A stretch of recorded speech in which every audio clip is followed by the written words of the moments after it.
Olá, bom dia ou boa tarde, alunos do quarto ano do CMPM5. Aqui quem está falando é o professor Matheus, dando continuidade ao estudo da geografia. Você vai precisar do seu livro Trilhas, módulo 4, e abrir na página 278, no capítulo 9, com o tema Localização e Orientação. Você já precisou explicar a alguém onde sua casa está localizada? Em situações como essa, além do endereço, você pode mencionar alguns pontos de referência para explicar o caminho até sua casa. Vamos aprender mais sobre esse assunto? Na página 279, vamos fazer alguns questionamentos para entendermos melhor o assunto. Pergunta letra A. Além do mapa, o que mais as pessoas da fotografia podem utilizar para encontrar o lugar ao qual desejam ir? B. Quais pontos de referência você utiliza para se orientar no caminho de sua casa até a escola? C. Você sabe qual é o endereço da sua casa? Então, vocês podem responder oralmente, comentando aí com o papai ou com a mamãe, para entender melhor o tema localização e orientação. Localização pelos pontos de referência. Muitas vezes, quando queremos encontrar um local ou explicar um caminho a alguém, utilizamos pontos de referência. Os pontos de referência são elementos como construções, estabelecimentos comerciais, árvores e monumentos, que podem auxiliar as pessoas a se orientar para encontrar um lugar que procuram. Veja ao lado os elementos que Felipe utiliza como pontos de referência para explicar o caminho que faz de casa para a escola. Lembre-se, os pontos de referência são diferentes de acordo com o lugar onde vivemos. Vamos entender o caminho que Felipe faz da sua casa para a escola. No caminho para a escola, viro à direita na esquina do posto de combustível e atravesso a rua. Ando um quarteirão, atravesso a rua, passo em frente de uma praça e de um supermercado, que fica do outro lado da rua. Na esquina, atravesso uma rua novamente e passo em frente de uma padaria, que fica ao lado da escola. Então veja quais são os pontos de referência que Felipe usa da sua casa até a sua escola. Posto de combustível, uma praça, um supermercado e a padaria que fica ao lado da sua escola. Pergunta, aluno: como é o caminho que você percorre para ir até a escola? Na página 282, aluno, vamos entender o caminho que Cauã faz de sua casa até a sua escola. Agora, veja os elementos que Cauã utiliza como ponto de referência para explicar o caminho que faz de casa para a escola. Para ir até a escola, eu atravesso um pasto perto da minha casa. Quando chego ao portão de madeira, viro à direita e ando por uma estrada de terra até a ponte. A minha escola fica logo depois da ponte. Então nós podemos observar que o caminho de Cauã e de Felipe são diferentes, né? Por quê? Porque o de Felipe fica na zona urbana e a de Cauã fica na zona rural. Então, os pontos de referência para os dois alunos são totalmente diferentes. Os pontos de referência que você citou na questão da página 281 são mais parecidos com os de Cauã ou com os de Felipe? Os pontos de referência que fazem parte do nosso caminho para a escola também podem ser utilizados como pontos de referência para chegar a outros lugares que fazem parte do nosso dia a dia. Então, aluno, na página anterior, nós estudamos como se localizar através dos pontos de referência. Agora, na página 286, vamos aprender a localização pelo endereço. Além dos pontos de referência, podemos localizar um lugar como nossa moradia, a moradia de amigos ou parentes, escolas e estabelecimentos comerciais, utilizando o endereço. Um endereço geralmente é composto pelas seguintes informações: nome da rua, da avenida, da estrada ou da quadra, número da construção, nome do bairro, do município e do estado, número do CEP, código de endereçamento postal.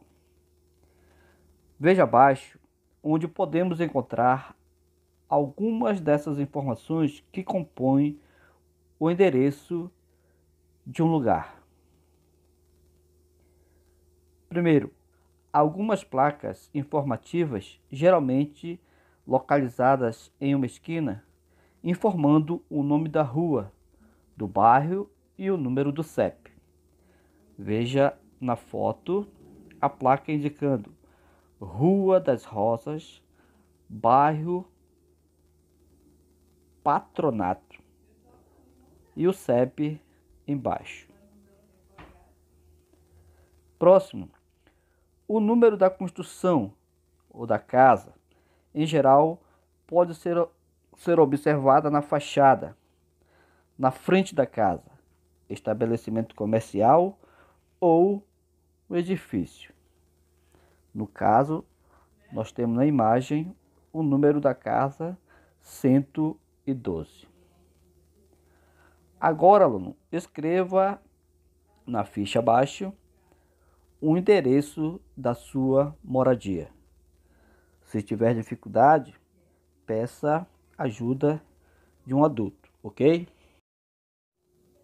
Continuando, alunos, na página 288, vamos estudar CEP. O que isso significa? A sigla CEP significa Código de Endereçamento Postal. Ele tem 8 números, que variam de acordo com o local a que se referem. Esse código é utilizado para orientar a entrega de correspondência e encomendas pelos correios. Cada sequência de números do CEP identifica o estado, o município, o bairro e a rua de um lugar diferente do Brasil. Portanto, sem o CEP, as correspondências ficam com o endereço incompleto. Uma das maneiras de encontrar o CEP de um endereço é realizando uma busca no site dos Correios, no endereço eletrônico. Acesse o site dos Correios utilizando o endereço eletrônico citado acima e pesquise o CEP do endereço de algum colega da sala. Faça o mesmo para o CEP da escola. Caso você tenha dúvida sobre o nome das ruas, pergunte a um adulto que mora com você. Depois, preencha as fichas a seguir com as informações indicadas. Endereço completo do colega. Você vai colocar nome do aluno, a rua, número da casa. Complemento. O complemento é uma informação adicional que ajuda a identificar a localização de lugar, como o nome do prédio, ou condomínio, ou número de apartamentos, ok? E o bairro, o município, o estado, o país e o número do CEP. A mesma coisa você vai fazer com a ficha do endereço completo da sua escola.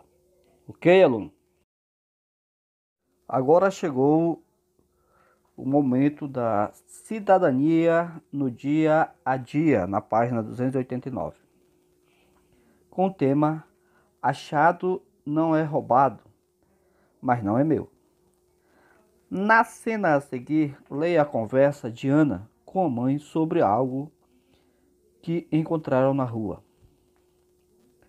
Mãe, olhe, isso é um documento jogado na calçada. E agora? É verdade, filha. Alguém perdeu. Vamos entregá-lo nos Correios. A mãe de Ana tomou a decisão correta ao dizer que deveriam levar o documento perdido aos Correios. Dessa maneira, elas colaboram para que ele seja encontrado com mais facilidade pela pessoa que o perdeu. Diante de uma situação como essa, devemos agir da mesma maneira. Ao encontrarmos documentos de quem não conhecemos, é importante entregá-los nos Correios. Se você conhece alguém que perdeu algum documento, oriente essa pessoa a verificar se o nome dela consta na relação da seção de achados e perdidos dos Correios. Perguntas, alunos, para você responder oralmente. Letra A. Você já encontrou algo perdido que não era seu? Que atitude você tomou diante dessa situação? Pergunta da letra B. Em sua opinião, é importante devolver documentos e objetos perdidos? Justifique sua resposta. Ok? Muito bem, alunos. Dando continuidade, vamos estudar um pouco sobre as correspondências através da carta e do e-mail, na página 290. A localização dos lugares por meio de seu endereço também nos permite enviar e receber correspondências e encomendas pelos correios. Para isso, é importante preencher corretamente o envelope com as informações necessárias. Veja a seguir um exemplo de como preencher corretamente um envelope de correspondência. Na frente do envelope deve constar o endereço do destinatário, ou seja, de quem vai receber a carta. No exemplo, nós temos o destinatário, o Marcos Henrique, que mora na rua Avenida Rio Branco, número 36, apartamento 28, bairro Santa Lúcia, no município de Vitória, no estado do Espírito Santo. Logo abaixo, o CEP. Veja também que deve ser colocado 2 selos, né? Que é comprado nos correios, nessa parte da carta aí. O verso do envelope deve ter as informações do remetente, ou seja, de quem está enviando a carta. No caso, quem está enviando o remetente é o Carlos da Silva. Também tem que ter o endereço dele. Rua Barão do Rio Branco, número 178, bairro Centro, município de Curitiba, no estado do Paraná. E o número do CEP também.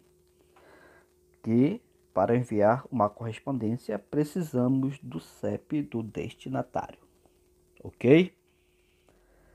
Já o endereço eletrônico, o e-mail, o endereço de correio eletrônico, também conhecido por e-mail, é um serviço disponível na rede mundial de computadores, a internet, que permite às pessoas enviar e receber mensagens de texto, imagens e áudios. Do mesmo modo que devemos informar corretamente o endereço da nossa casa para recebermos correspondência pelos correios, a troca de mensagem por e-mail só é possível se o endereço eletrônico estiver correto e completo. Veja a seguir as informações que fazem parte de um e-mail. Aí nós temos como se fosse a tela do computador, né? A primeira parte, todo o endereço de e-mail deve conter o símbolo arroba, que em inglês significa em.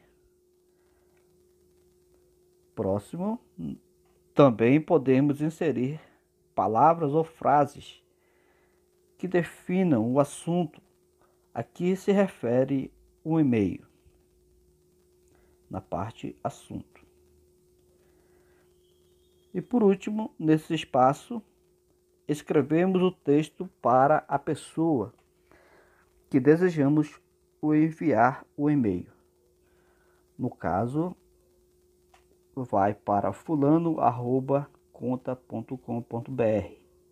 O assunto, amizade. Olá, primo João, tudo bem com você e com sua família? Obrigada por ser meu amigo. Estou com saudades. Abraços, Daiane. A Daiane está enviando e-mail para o seu primo João. E por último, apertar em enviar. Ao receber e-mails, é muito importante verificar se o endereço do remetente é de uma pessoa conhecida. Os e-mails de destinatários desconhecidos podem conter informações falsas e conteúdos impróprios, que podem causar problemas para as pessoas. Então, aluno, fiquem bastante atentos à troca de mensagens pela internet, né? Tem muitas que são notícias falsas, né? Outros, alguém que está querendo se apoderar dos seus dados para aplicar golpes, né? Então tem que ter muito cuidado. Bem, alunos, estamos terminando a nossa aula. Espero que vocês tenham gostado, tá? Estudem bastante, releiam o livro. Vai cair na prova a localização e orientação. Um grande abraço do professor Matheus.